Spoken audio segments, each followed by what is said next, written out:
It's Multiplier, and today FM8, the basics.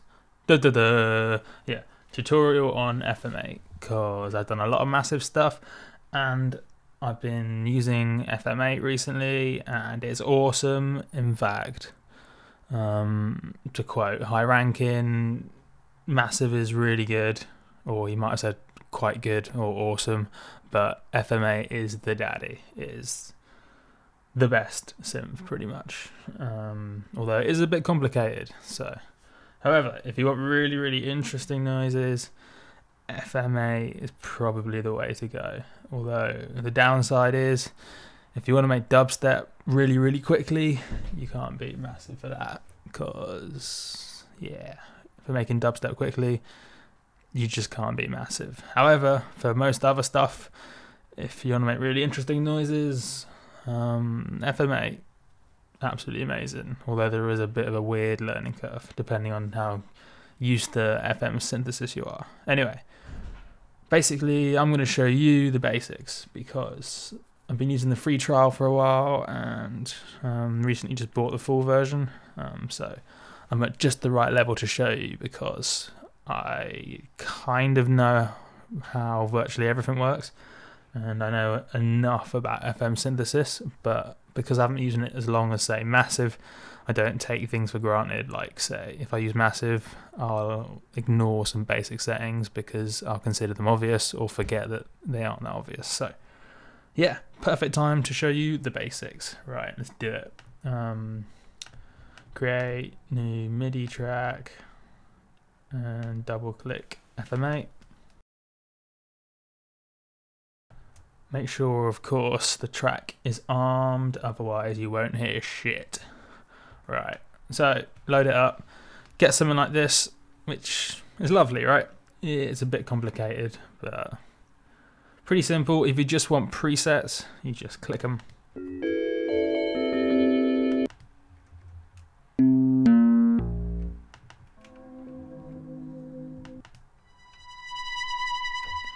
Yeah, they're all here, and if you're pretty obvious, as you probably guessed, if you want, say, plucked strings, click it and it filters them. Maybe you want a sitar, even more filter, or harp. There you go. So it all filters, pretty obvious. Now,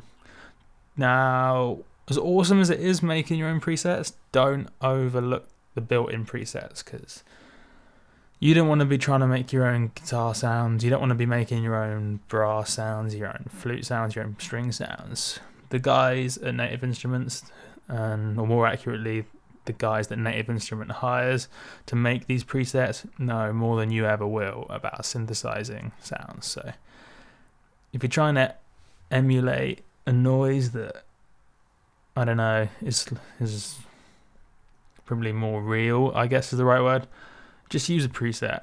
Save all your own preset making time for leads, basses, maybe sound effects. Just kind of leave the really realistic stuff to someone else. Otherwise, you'll spend the whole day trying to copy the sound, and it won't really sound like a piano or whatever if that's what you're trying to make. And the presets are all here for you. So don't overlook the presets, but as I'm sure you wouldn't be watching this if all you wanted to do is use presets and then not make your own sounds. So enough of the built-in presets. Basic advice: use them where you need to, but don't rely on them for everything, and be selective in which sounds you do make, because there's a time and a place to make your own sounds. It's about finding that right balance of using samples and presets and making your own stuff. Obviously, you don't want to make every single sound in your track. You don't want to be making it every drum sound, every sound effect, every preset, everything. It's just stupid.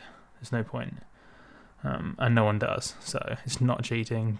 If you're new to this, just get it in your head that people use presets, people use samples. Just look at any of the videos the pros make about how they made the tracks. Every other thing is a preset. Most of the samples are samples. Actually, that's obvious, but like, say, the drums, they don't, although they sometimes make their own drums, every time they load up a track, chances are they'll drag in a sample. They won't make new drums for every single track, apart from maybe Noisier, because Noisier are too good at what they do. Anyway, enough ramble. Let's get into the actual making a sound basics in FM8. So, file, new sound. Now, the important bit is navigator, browser, obvious, that's where the presets are, attributes. I guess if you click a sound, I don't even know what that is. Ignore that. Attributes, ignore it. Master starts to get important. So, because we loaded a new sound, it's just got the basic, probably a sine wave or something. Yeah, pretty cool. Output, it's obvious. Just drag it up to the top to start off with. Chances are, when you start off with a new sound, it'll be too quiet, so just drag it up, and then if you're making the preset and it starts to clip and get too loud, just turn it down. Input, ignore that. Polyphony, basically what that is the maximum number of notes you can hold down. So in this case, it looks like it's defaulted to 8, so you can hold down 8 notes at the same time. I mean, I don't have 8 fingers, so as an example, I was holding 3 down at the same time. Whereas if I click this down to mono, it only lets me do 1, so it will choose the first note that drops. Or if it was 2,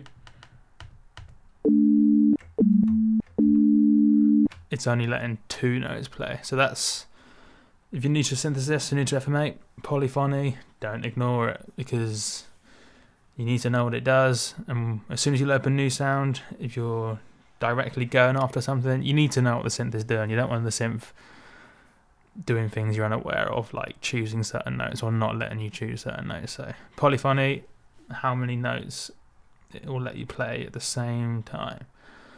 And my advice is basically, unless you're making a preset for chords, like say you want to do a chord, if you're specifically not making chords, just click mono. That sets it at 1, and then it makes everything else work a lot more predictably. Things like Portmanteau works more predictably with mono. It gets a bit tricky and complicated if it's not mono, if it's polyphony. So, yeah, I'd suggest mono unless you're doing chords. So, it's important. Next is Unison. Now, again, like polyphony, the word doesn't really help. You may be thinking, oh, that's a Porter Robinson track. Yeah, it is. But what Unison really is, it means, say you're holding down 1 note. If you have more voices, you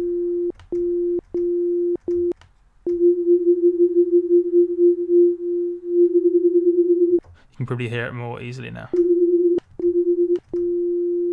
See, it's like adding. What it's actually doing is, for every note you press, it's adding in a slightly detuned note next to it and layering it over the top. So obviously, but they're all detuned. So obviously, the more detuned it is, the more you'll hear the kind of the interference or the dissonance between the notes. So I've just whacked up the detune so you can definitely hear. No unison, and then add in voices.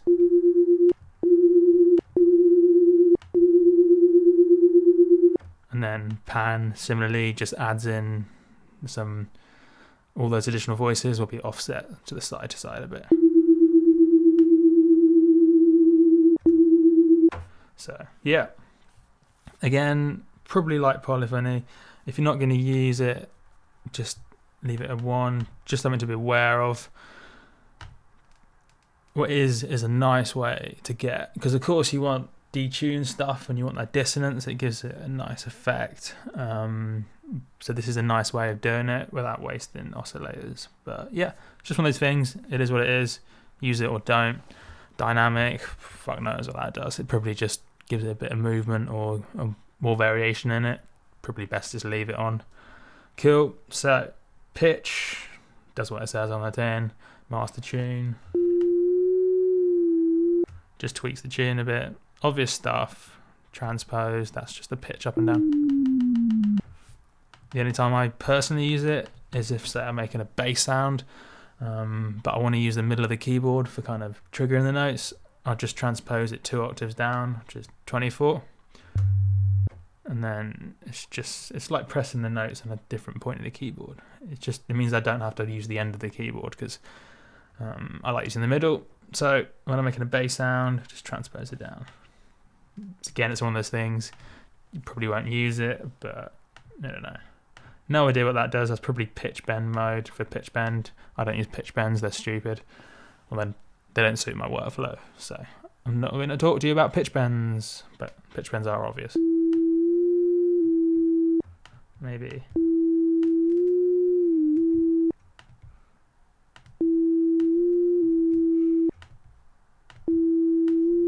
See, I've no idea what's going on, so ignore that. Don't need it. Next, super important, in my opinion, portmanteau. It's something that,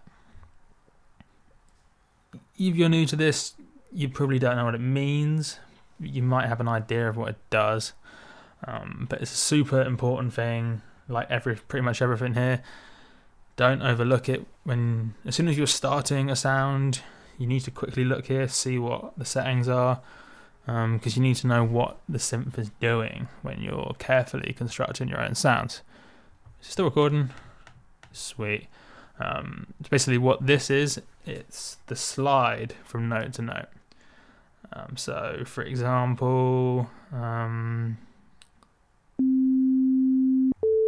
wait. Oh, I haven't turned it on. Yeah, it's worth noting. You have to turn it on to hear it. That's super important.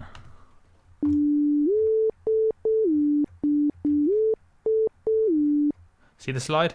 Maybe if I put the time up, it'd be more noticeable.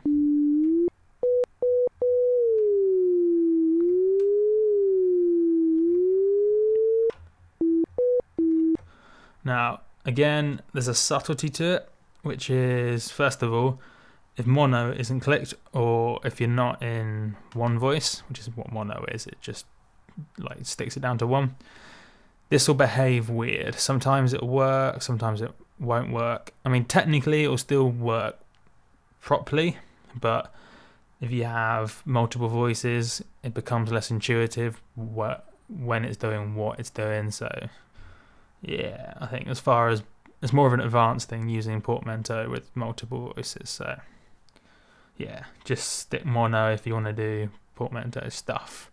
But it is something that if you're doing a lead line, it's really nice to have bits sliding around. It just makes it a lot nicer. It's also a nice way of doing pitch, like modulation, for example. You can do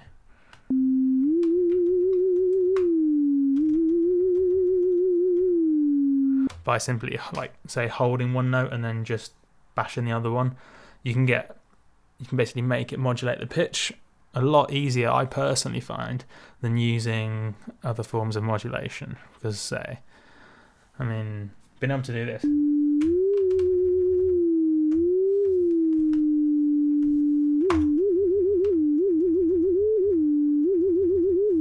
it just seems like, obviously it's just a simple sine wave right now, but if I'm doing a really, really, aggressive lead sound, and for the main kind of lead line, I want this really cool kind of rhythmic modulation, it's a lot easier for me to just have this portmanteau set up just right with the time and stuff, and then me to go.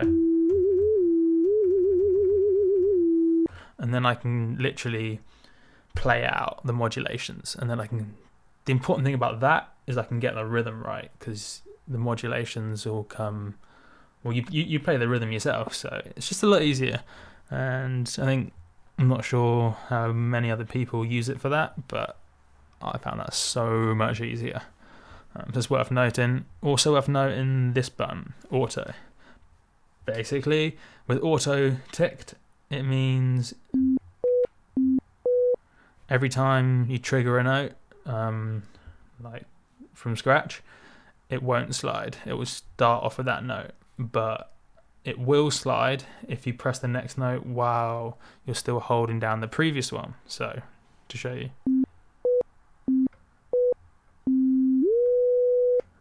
that last time I held it and held it and pressed the next one, and it slid up.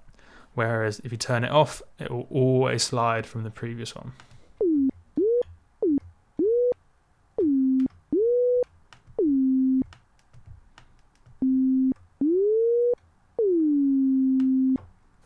Again, it's one of those things. You need to know what's going on with that, because it'll mean, say, if you accidentally left it unticked, you'll be confused why in your, whatever it's called, your like lead line, you finish up here and then you move down, and then suddenly the start of your new note on the new line has a pitch bend down, and you'd be like, why is it doing that? That's not a part of anything. So you need to just know what's going on. It's like anything. If you want to do the advanced stuff, you need to really understand what the synth is doing. So you need to know what all these buttons do. Arpeggiator, I'm not going to go into that, but it's a whole section. If you don't know what arpeggios are, it's just that. It's when it's like a chord but played like each note in a row, kind of on triplets or every quarter note or every eighth note or something. It's, yeah, whatever. It's like programming notes into the synth, so you just hold down one note and then it'll play a whole line. I'm not going to get into it. It doesn't suit my workflow, so yeah, it's also quite a lot to it, so I will ignore it. Quality, default 0, best leave it there, at least initially. I don't know exactly what algorithms and stuff they use, but the quality, the analog, the more you drag it up, the more analog quote unquote character you get, which are basically irregularities, like imperfections, but everyone thinks the analog imperfections sound good, and I'm not going to deny that, but I think I might be able to illustrate it, hopefully. Just got a spectrum, so let's try a note. See this? It's a simple sine. Yeah, it must be pretty much a simple sine. Probably have a look. Yeah, it's a simple sine wave, and then as you drag up the quality, we'll have a look and see some changes right down here in the spectrum.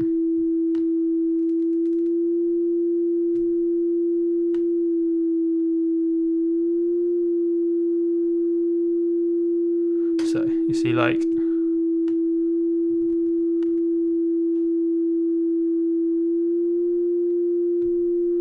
all these weird stuff, like, basically you also hear the tune changing, and that's because at the extreme end of analog, the synths aren't quite in tune.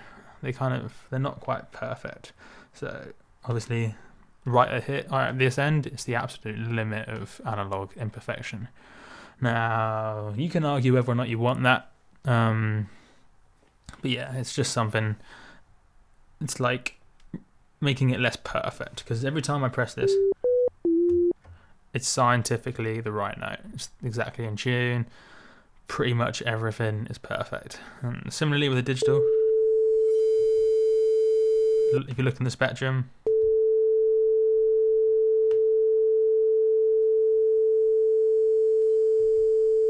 is adding in kind of like digital noise, but it's basically digital imperfections. So less musical imperfection than analog, but it's just different. Like for a lot of like aggressive dubsteppy stuff, you might want a little bit. Don't crank, it's just stupid. Sounds retarded, but it's worth noting. These are imperfections. If you have quite a simple sound, just stick them up a bit, maybe. Make a really subtle difference, but it will make the sound, at least that will probably make it slightly nicer. Just don't drag it up to the top, and personally, don't start with it dragged up. It's like, this will be the thing to do at the last stage of making your preset. Right, 20 minutes. Wow, that's long. I'll continue. It'll be quite a long basics tutorial, but they are all important, as I've said before, when you're synthesizing, especially with a complicated synth like this. You need to know what's going on. It's pointless you making your own combinations of waves and having your own cool like modulation matrix where it's making these really rad sounds, But if you don't know what the synth is doing with basic things like pitch and how the notes are getting triggered and how many voices there are, you're just going to confuse yourself, and you're going to get annoyed when it's not sounding like you want it to sound. So, quick sip of Relentless energy drink. And let's move on. Right. Hopefully you haven't got bored, but you have to know this stuff. It's also worth trying to absorb all this and then try to make your own sounds. And more importantly, would be to go into master, try these settings, see what happens with Portmanteau off, see what happens when you turn it on, change the time, auto off and on. You want to build up this like second nature where you're making your own sounds and you immediately know, wait, I want it to slide here, I know exactly what I'm doing, tick, tick, tick, done, without even thinking. Because if you have to think through, wait, I want it to slide there, how am I going to do that? Wait, it's in master somewhere, let's try this stuff. You're going to lose your creativity, and this is all, understanding this is technical, like programming pretty much. It's a technical skill that you want to be able to harness your creativity when you're feeling creative. So just get a feel for it, and very quickly it'll become second nature and you won't worry about it at all. And stuff like polyphony, unison, they won't be obscure words with meanings you have to half remember. They'll just be things you know, like I'll say when you're in the car and you know what happens when the clutch comes up. You don't think it through, you don't think, wait, it's the clutch is grabbing together, the clutch plate. No, you know exactly what it does instinctively. You don't think through, you concentrate on important stuff. And that's what we want with this. Although this is obviously more complicated. Right, so we're going to ignore the arpeggiator. We're going to go to effects. I'm not going to go into detail, but it's super obvious. Like amount, duh, that's obvious. Template. This will just be presets, like you can make your own ones. Yeah, worth having a quick look, possibly. And then of course you just click the presets you want. Fuck knows. Like, you might be able to change the order, but I don't think you can. Yeah, looks like it's pretty stuck. I may be wrong, but just click ones you want. On, off. Just these buttons, super obvious. My personal thoughts on the effects. Some of them are cool. Some of them are kind of stupid or just really weak. Or maybe that's because I'm used to more. There'll be things like overdrive. It's just, in my opinion, it sounds really weak and not very good. I'd rather do my effects elsewhere. But maybe, I don't know, maybe it's my personal style and the music I make. The effects just don't seem to do much for me.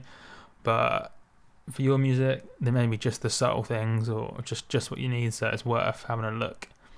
The only downside is obviously they've been quite good in the order. Like the order the effects come in is pretty much exactly what you want. So say like the overdrive would come before the delay, which is exactly how you want it.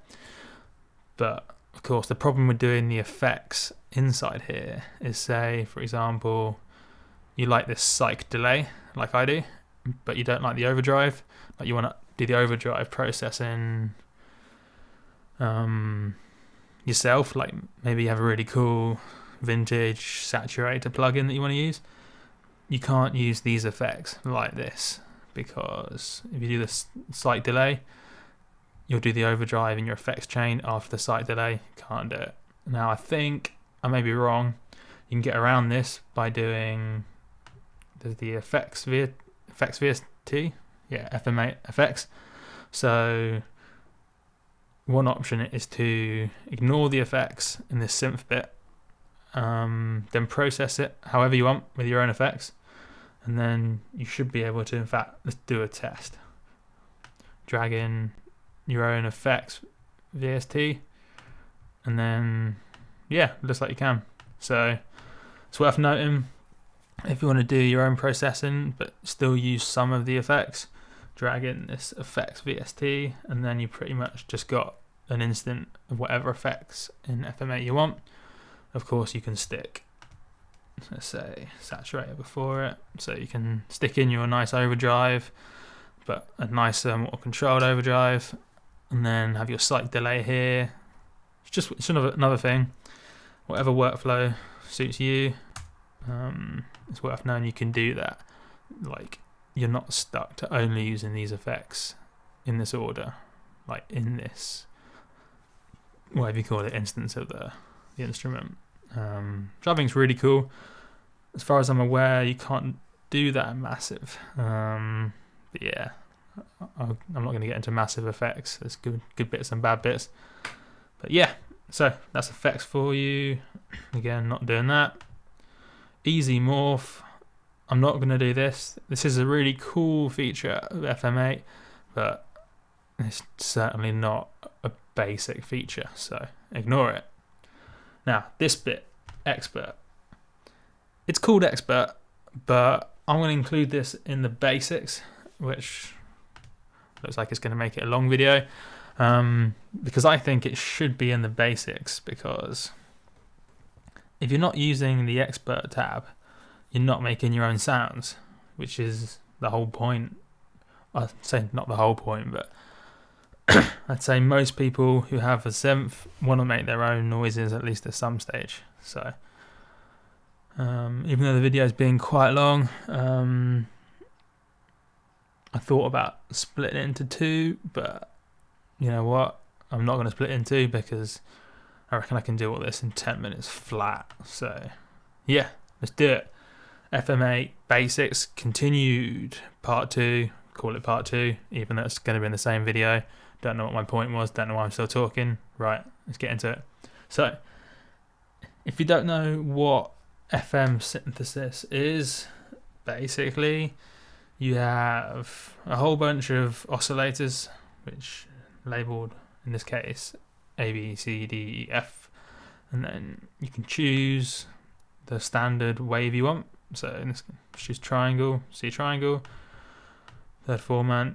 You basically got quite a lot of choice. Most FM synthesizers don't have this much choice. That's one of the cool things about FM8. And there's a lot more cool stuff, but yeah, there's quite a lot to choose from.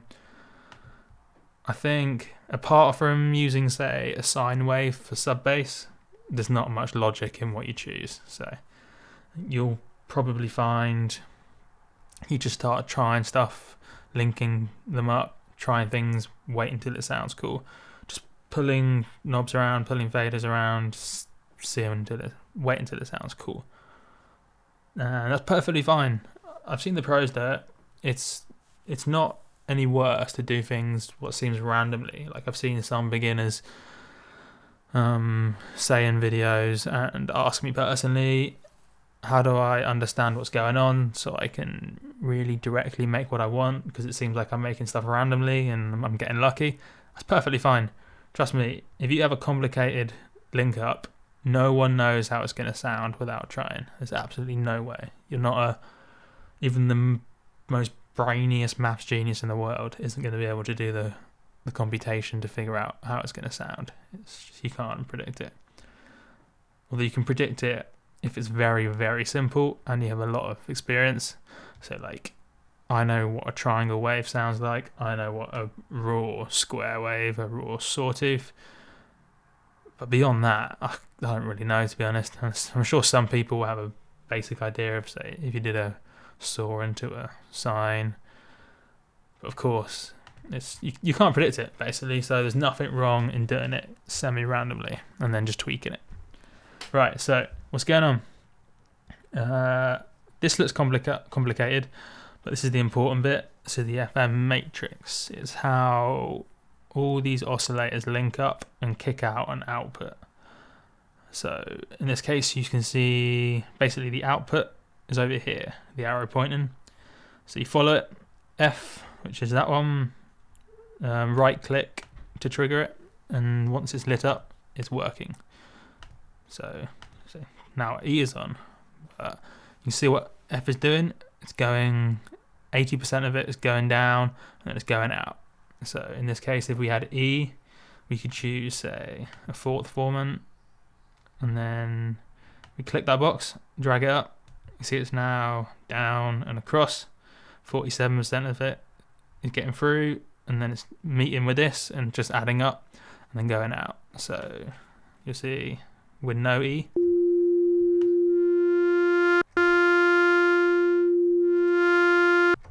Simple noise, but you can see how the more I drag up, the more of it gets let through. So that's the basics. Now let's say, how would we get, oh yeah, by the way, to make the number come up, you just click in it and drag up and down. It'll become second nature, but at first it'll be really weird. So let's say we have, oh yeah, also this ratio thing. Oh wait, that's E.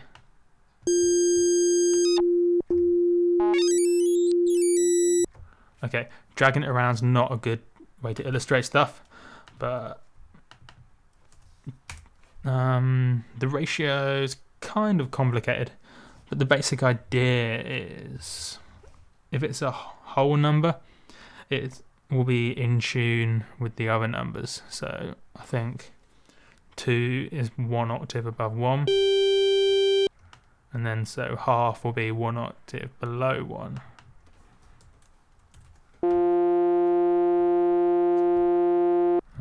It's illustrated with the F. So we turn the E off 1. Yeah, there you go. It's 1 octave down. So let's leave it 1, which is just kind of standard. Wait, it's going weird.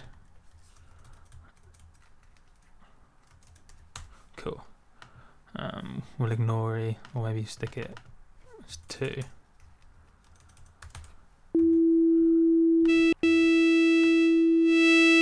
So now E is 1 octave above F. Now, I'm not sure technically what happens if you have it higher, whether it keeps being like, if 3 is 1 octave above 2, but the simple idea for you to remember is the higher the ratio, the higher the harmonic, like the more octaves up.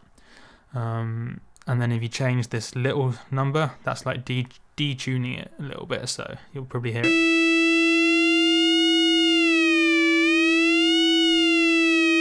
So yeah, that's the simple idea. Higher number, the higher harmonic, and then if you change this so it's off the integer, it's detuning it. So that's a simple idea. And remember, in synthesis, if you're not detuning anything, chances are it's not going to sound very interesting. But you have to detune it at the right times and don't go too mental with it. So now we have, sounds stupid, but whatever. Maybe we want to stick. Now we'll leave it as that. So how do you make more interesting noises? Well, you can have these operators. Is that the right word? Yeah, operator is another word for oscillator. You can have these operators interact with each other. So if we want E to go into F, we simply click in this box and drag it up.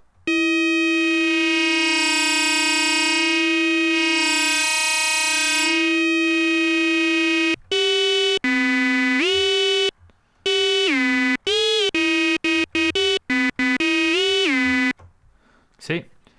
As I dragged this up, it made it more mental. Because this wave is basically interacting with this to make a more interesting sound. But if you go too high, it just goes too crazy.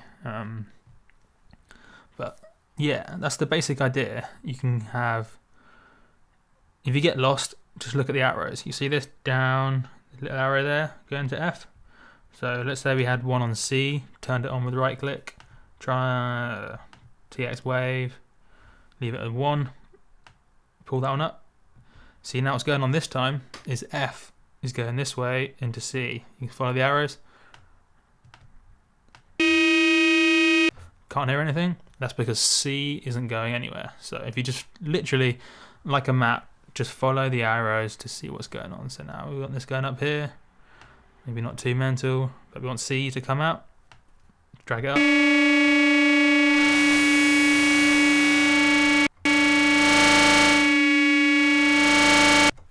Now, You're thinking, that's a horrible noise. Yep, but it's just to illustrate how the routing works. So, in a sec, I'll show you now actually. If we went to say a preset,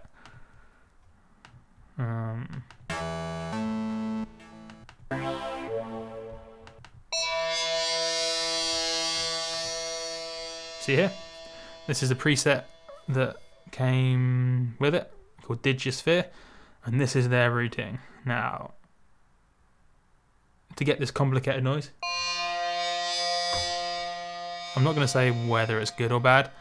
This is how they routed it. Really complicated. I tell you what, they did this randomly or semi-randomly. There is no way that some guy had in his head, I want this noise.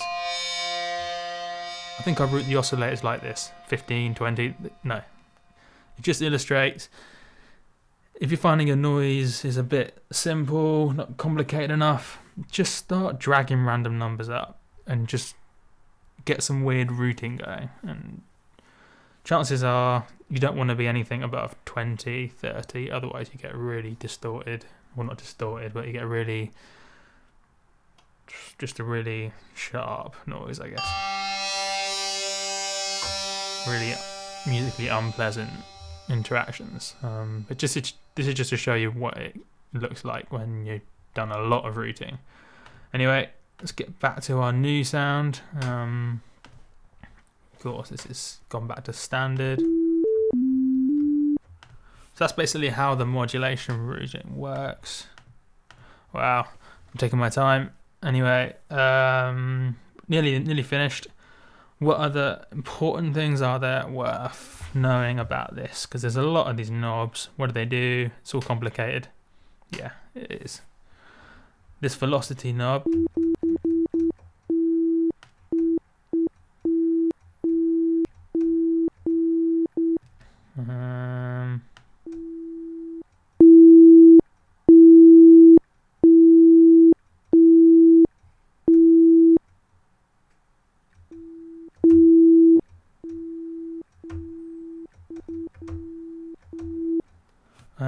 Right, I think if you leave it in the middle, your sound doesn't get affected by the velocity. You trigger the note.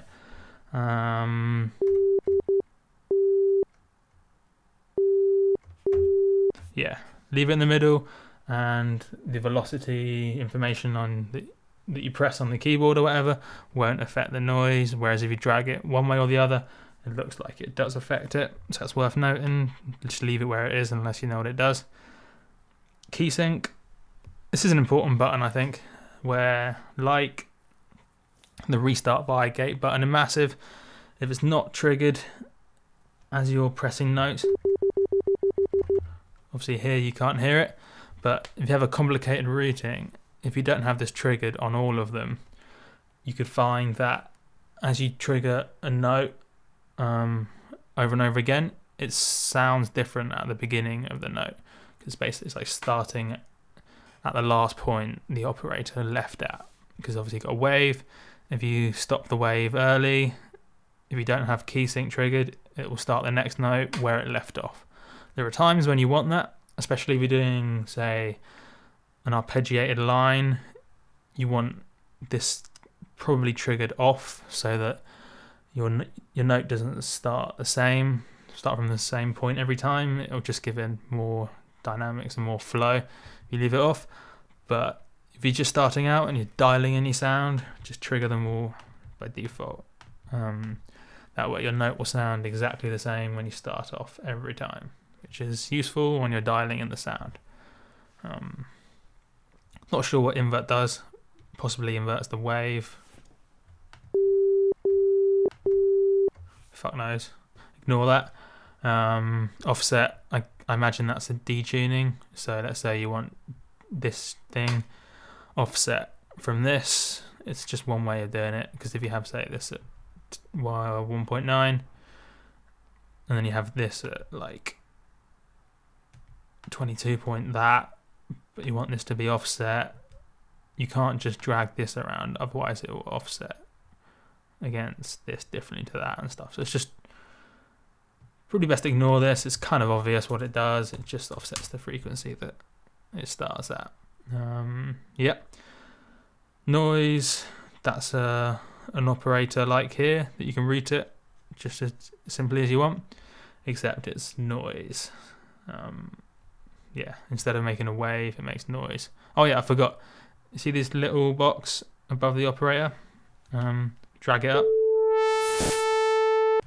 That's it interfering with itself. So it's like a feedback thing. Again, just follow the arrows. Yeah, pretty obvious stuff. Z looks like a filter, I think. Again, it's not really that. You probably ignore it, at least for the time being. And then fuck knows what it is. Not relevant. Now, what you can do is click these buttons, and that will show you each of these operators in more detail. So in this case we've got F. What we can do is, there's a few other settings like amplitude. Could you see that before? Nope. So you can change a few other things like the panning position. If you have a bunch of modulation stuff, you can see all the details here. It's also one way of seeing the envelope in a lot of detail. So you can drag it out, so see, now the attack is slower, and you can also do a lot more cool stuff with the amplitude, say that. So yeah, it's basically standard stuff. This is your amplitude of this wave, is how you change it with this. And that's an important thing. If you want your sound to change over time, which you do, you get that by changing these envelopes of these respective things. So you have a few of these operators interacting with each other, but the envelopes are different with them. Then you basically have, say, if this one comes up slower than that, and then this one is feeding, okay, wrong way around. This one is feeding to this one, and this amplitude comes up slower. It's basically like doing this. It brings that up over time. So that's how you get. You may have heard Skrillex uses this synth particularly for growls, and it's quite common for people to use it in dubstep. That's how they do it. They have these really complicated matrices where stuff is interacting with other stuff, and then because the amplitudes are different over, say, a short period of time, lots of these values will change. Like they'll go really quickly, and that's how you get the growl, because it's just the waves interacting and changing the way they interact. But yeah, again, that's another thing. If you find your sound's a bit simple, change the amplitude of some respective operators so that they're all a bit different, and then you can start dialing it in and figure out what's doing what. So yeah, pretty simple stuff, but again, if you haven't seen it before, you don't really know. Now if you click envelope on the side, you can actually see the envelope. So you see we changed F, now we can see it quite nicely. Now the cool thing is, now what we can do is, say we have a whole bunch interacting and we're like, oh no, what's going on? We want, say, C to come in even slower than F. You just simply drag it and then sort it. Maybe you want it to go like that. Nice. Now you can see F is going to come in and then C is going to come in and then tail off. It's just a nice way of seeing the envelopes of all of them together, so you can see how they all come in and how they all change. Again, if you're just playing around, you might overlook this envelope thing, but this is absolutely integral to making a cool sound. Just like how you need to be having the operators interacting with this FM matrix, you need to be having different envelopes and being aware of what the envelopes are doing to make sure you're getting the sound that's interesting or the sound you want, or just to experiment with different noises. Modulation, I'm not going to get into that. There's a lot you can do with it. In fact, there's an awful lot you can do with it. Simple sort of concept with a matrix, and some of these are kind of, if you actually look into them, they're kind of obvious. Like that's mod is the modulation wheel, AT is the aftertouch. Not sure what that is. Not sure what that is. That is LFO1, LFO1. You can choose all these different LFO things. I mean, there's a lot you can do with it, but that's not I wouldn't call that a basic feature. Key sync. I'm not entirely sure what that is. I should probably work it out. I'll come back to you on that. It looks like it's something important. Oh well.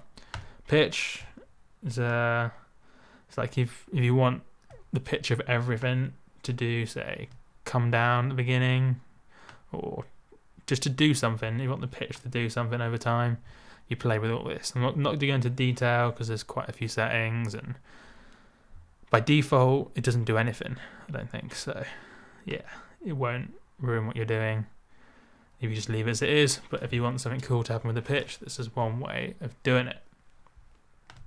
Spectrum, fuck knows, it's just a spectrum sort of thing. And yeah, 45 minutes. I thought this would be a lot shorter, but turns out there's quite a lot of basics with FM8. So I'm sure you've forgotten a lot of what I said. So I think the best thing to do is try and remember what I said. Grab, say, a new sound, and then just figure out what, say, Portmanteau does, pitch does. If you're not new to synthesis, a lot of this will come really quickly. It will simply be a matter of remembering where the settings are. But if you are new to synthesizing stuff, you will need to get a grasp on what some of these basic concepts are. And of course, you want to be an expert, play around with the settings. This is how the sound is created. Now, I'm going to do a tutorial on how I would go about making a few certain sounds, because although I'm new to this, I still know how to make some cool shit with it. But this video is long enough as it is, and this is just a general basics video. So yeah, it looks complicated. Just get used to it, spend some time with it, make some sounds, just keep plugging away. And again, it's like I always say, it's better to know one synth or two synth really well than it is to have 6 synths that you half know, you don't really understand. You've got some presets you like, but you don't really know how to make cool, unique shit with it. Personally, I know massive inside out. I can make almost anything with it, but this FM synthesizer is arguably the best FM synthesizer, and FM synthesis does make different sort of noises. And subtractive wavetable synthesis, which is what Massive does. It's just a different way of making the sounds. But the cool thing is, because you make them in different ways, chances are you end up making different noises because you do different things. For example, as awesome as Massive is, chances are you'll find you end up making the same sort of noises because you find out doing this few basic things works pretty well. And then if I do this basic setup and I change this and I tweak that button, I can make different noises, but it's the same basic setup. You find if you pick a new synth with a different style of synthesis, like this is FM synthesis, you can come up with all sorts of new sounds, and new sounds are good. And if you didn't know, FM synthesis is something that's been around forever. It's super important. It's just this huge thing in music production, and FM8 is a great way of getting into it in a really good way, because there are some horrible FM synthesizers that you can technically make good sounds with, but the workflow is horrible and you're really restricted. So this is just, you feel virtually unrestricted. It's really, really good. Downside, it can be a bit intimidating, but you just got to get used to it so that things don't throw you off and you know what knob to grab when. Cool. So yeah, 48 minutes. That's cool. It's video a day. I try and get some videos up of me making sounds, but we'll see. I want to make sure that I definitely do some decent FM8 videos. So yeah, I think Native Instruments had a half price thing on FM8, but I think they might have run out now. That's when I got this. Got it on half price. Which probably means they're bringing out something new, which means I've got the old version, but hopefully it's just a being nice sale as opposed to a sale before a new release. So anyway, you can pick it up pretty cheap potentially. Anyway, I've been Multiplier. Check me out on Facebook, Twitter, SoundCloud a lot. I put out lots of music. In fact, recently my track Rage just dropped on Columns of Knowledge Recordings. Even though Beatport spelled my name multiplier wrong. They spelt it multiplier. Idiots. It is still perfect quality. The mastering's amazing. It's one of my best tracks I've ever made. Put lots of work into it. It's 114 beats per minute. Just absolute raging track. Raging. And based on the videos I put up, and therefore sort of person who watches them, you'll probably like this ragey track. Rage by Multiplier. If Beatport isn't your thing, it should be out on Spotify, iTunes, Amazon and everywhere else, hopefully. I haven't checked because I run my own label. I've got enough to look at than to follow what TML distribution are doing with that track. But yeah, check it out.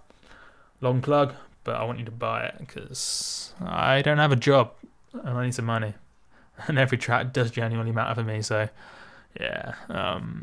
Yeah, check me out, buy my shit, and recommend tutorials and stuff because although I've got a few things lined up for like stuff to do, more ideas are always good. Sweet. I've been Multiplier. Laters, yo. Have fun with FM8.